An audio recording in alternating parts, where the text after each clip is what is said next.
নমস্কার বন্ধুরা, প্রিয়া blog with কিচেনে সবাইকে স্বাগত জানাই মহাদেবের আশীর্বাদে।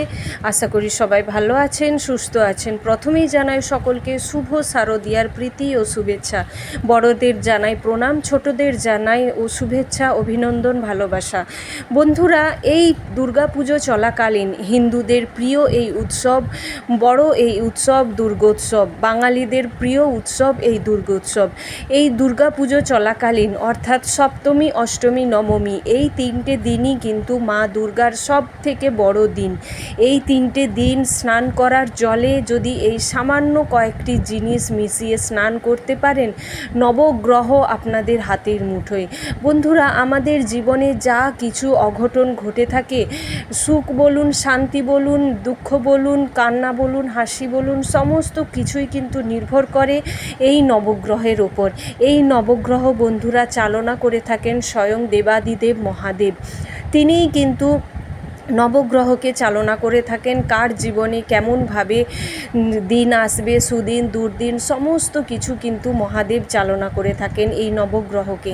তাই নবগ্রহের মধ্যেই রয়েছে কিন্তু বন্ধুরা আমাদের সকলেই জানি বৃহস্পতি, যেটা আমাদের লক্ষ্মী, মা লক্ষ্মীর সুখ।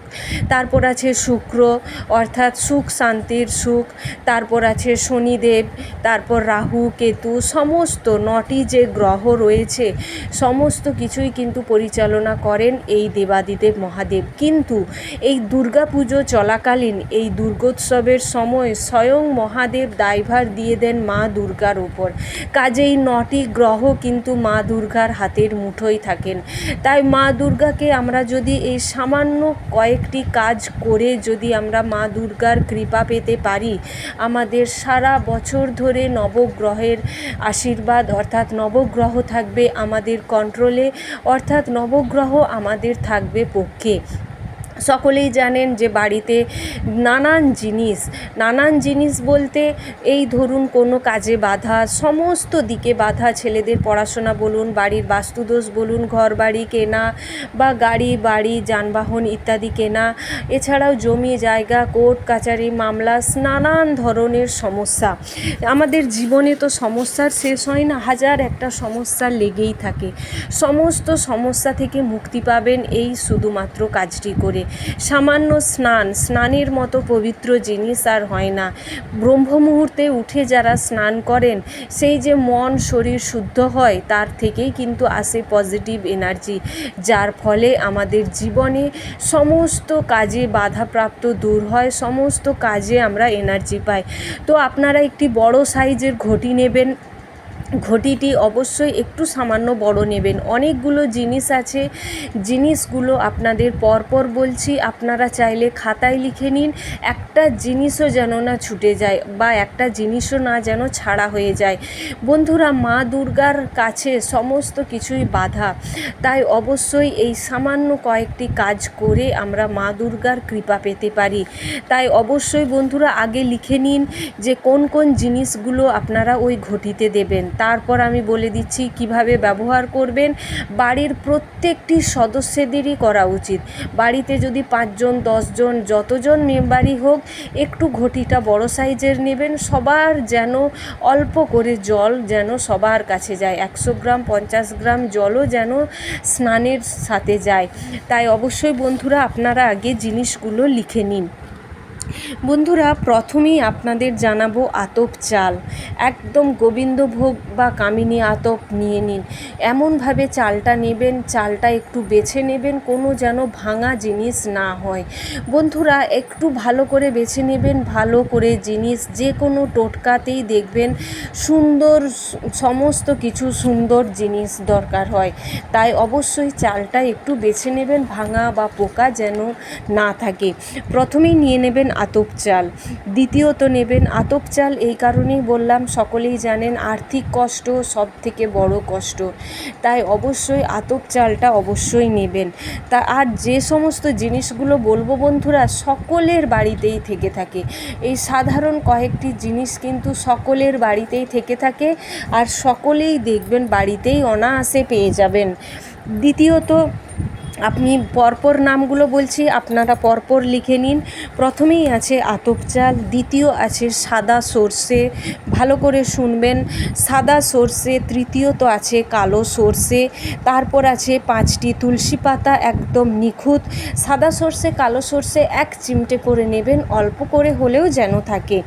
5টি তুলসী পাতা, 5টি বেলপাতা, আর নেবেন 1 চামচ হলুদ গুঁড়ো, আর নেবেন একটা গোটা হলুদ, আর নেবেন 5টি দূর্বা, 5টি ছোটো এলাচ, 5টি লবঙ্গ, একটু লাল চন্দনের গুঁড়ো বা একটু বেটে নিয়ে নেবেন, অল্প 1 চিমটে কেশর নেবেন, লাল সিঁদুর 1 চিমটে নেবেন, কালো তিল অল্প করে নেবেন, তার সাথে নেবেন ধুনো, যে ধুনো আমরা দিই নেগেটিভ এনার্জি দূর করার জন্য, সেই ধুনোর গুঁড়ো অল্প দেবেন, তার সাথে হিং দেবেন 1 চামচ, তার সাথে দেবেন ফিটকিরি, তার সাথে দেবেন জব, আর দেবেন গম। যদি গম না থেকে থাকে একটু 1 চিমটে আটা দেবেন, আর দেবেন 1 চামচ মতো কাঁচা দুধ, একটুখানি 1 চামচ মতো অগরু, আর দেবেন সাদা চন্দন, ঘি, আর দেবেন লাস্ট রইল মধু। অবশ্যই বন্ধুরা আমি আবারও রিপিট করে দেব, যারা যারা শুনতে যদি একটাও ভুল ত্রুটি থেকে থাকে বা শুনতে যদি ভুল করে থাকেন, আমি আবারও রিপিট করে দেব। ভিডিওটি শেষ পর্যন্ত দেখুন, আবারও আমি একবার রিপিট করে দেব। তার আগে জানাই কিভাবে এই জিনিসগুলো ব্যবহার করবেন।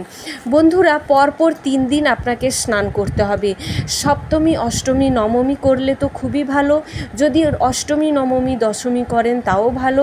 মোটামুটি দেবীপক্ষ থাকছে আমাদের লক্ষ্মী পুজো পর্যন্ত, কোজাগরী লক্ষ্মী পুজো পর্যন্ত।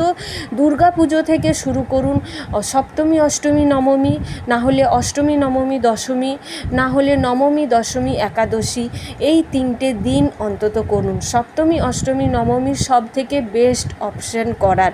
তো যাই হোক, কী করবেন, ষষ্ঠী, যদি সপ্তমীর দিন স্নান করছেন তার আগের দিন রাত্রে, অর্থাৎ ষষ্ঠীর রাত্রে ভিজিয়ে রাখতে হবে 1 ঘটি জলে। অবশ্যই 1 ঘটি গঙ্গা জল নেবেন। যদি গঙ্গা জল না থেকে থাকে, যেই জলে পুজো করেন শুদ্ধ ফ্রেশ টাটকা জল নেবেন, ঘটিটা একটু বড় সাইজের নেবেন। আর এই জিনিসগুলো একে একে সমস্ত জিনিসগুলো আগে জোগাড় করে নেবেন। তারপর ঘুমোতে যাবার সময় নিজেরা ফ্রেশ হয়ে শুদ্ধ হয়ে একটু সামান্য পোশাকটা ছেড়ে, যেহেতু এই সমস্ত ঠাকুরের কাছে যে জিনিস ব্যবহার করছেন, বা একটু ভালো করে হাত পা ধুয়ে ফ্রেশ হয়েও করতে পারেন, এই জিনিসগুলো একসাথে জোগাড় করে একটি পেপারে মুড়ে রেখে দিন। সারা দিন ধরে টুকটুক টুকটুক করে জোগাড় করে সন্ধেবেলায় আপনারা যখন ঘুমোতে যাবেন 1 ঘটি জলে এই জিনিসগুলো ভিজিয়ে রেখে আপনারা ঠাকুর ঘরের সামনে রেখে দিন, বা ঠাকুর ঘরের মধ্যে বা ঠাকুরের স্থানের কাছে জিনিসগুলো রেখে দেবেন। রেখে দিয়ে পরের দিন যিনি প্রথম চান করতে যাবেন ওই ঘটি থেকে জলটি ছেঁকে নেবেন আস্তে আস্তে। অর্থাৎ এতে ছাঁকুনির দরকার নেই, জলের যেহেতু জিনিসগুলো সমস্ত কিছুই ডুবে থাকে, তাই জিনিসগুলো দেখবেন নিচেই পড়ে থাকবে ঘটির, আপনি ওপর জলটা একটা মগে ছেঁকে নেবেন। তারপর বাড়ির প্রতিটি সদস্য যারা স্নান করবে সকলকেই একটু একটু করে স্নান করার শেষে একটু করে স্নান করতে বলবেন, একটু করে সকলে মিলে। দেখবেন বন্ধুরা, এই যে কাজটা আপনারা করবেন, সামনেই আসছে চৈত্র মাসে যে বাসন্তী পুজো, এই বাসন্তী পুজোতেও করতে পারবেন। সপ্তমী, অষ্টমী, নবমী 3টে তিথিতে অবশ্যই করতে পারবেন। দেখবেন এই 6 মাসের ভেতরেই আপনারা এই 3 দিন যখনই স্নান করছেন দুর্গা পুজো, সপ্তমী, অষ্টমী, মহাষ্টমী, মহানবমী তিথিতে, দেখবেন নিজেদের মধ্যেই একটা কেমন পজিটিভ এনার্জি আসে। নিজেরাই বুঝতে পারবেন যে কিভাবে আপনাদের মনে হচ্ছে একটা পাওয়ারফুল, নিজেদের একটা দেখবেন পাওয়ারফুল মনে হবে যেন নিজেদের একটা শক্তি এসে গেছে সমস্ত কাজ করার। অবশ্যই করুন। আমি আবারও বন্ধুরা রিপিট করে দিচ্ছি, হ্যাঁ, জলটা ছেঁকে নেওয়ার পরে আবার ওতে জল ঢেলে রেখে দিন, পরের দিন আবার করবেন, আবার জল ঢেলে রাখুন, পরের দিন করবেন। জিনিসগুলো প্রথম দিনই দিতে হবে, তারপরের দিনে জল ঢেলে রাখুন। তো বন্ধুরা আমি আবারও বলে দিচ্ছি, প্রথম থেকে লিখে নিন। আতপ চাল, সাদা সর্ষে, কালো সর্ষে, 5টি তুলসী পাতা, 5টি বেলপাতা, গুঁড়ো হলুদ, 1টি গোটা হলুদ, 5টি দূর্বা, 5টি ছোটো এলাচ, 5টি 5টি লবঙ্গ, একটু লাল চন্দন গুঁড়ো বা বাটা, অল্প 1 চামচ কেশর, একটু সামান্য সিঁদুর, একটু অল্প কিছু কালো তিল, অল্প একটু ধুনো, অল্প হিং, কিছুটা ফিটকিরি গুঁড়ো, জব, গম বা আটা, ঘি, মধু, সাদা চন্দন, অগরু, কাঁচা দুধ। বন্ধুরা, এই জিনিসগুলো আমিও লিখে রেখেছি, তাই আপনাদের কাছে আমি জানালাম। আশা করছি বন্ধুরা ভিডিওটি করে উপকৃত পাবেন। অবশ্যই লাইক, শেয়ার, কমেন্ট করুন, বন্ধুবান্ধবদের সাথে শেয়ার করুন, ওনারাও পেয়ে যেন উপকৃত হতে পারে। আমি এই জিনিসটা করি, তাই আপনাদের কাছেও শেয়ার করলাম। অনেক জ্যোতিষীরা রয়েছেন, এই ভালো ভালো জিনিস আমাদের জন্য লিখে গেছেন।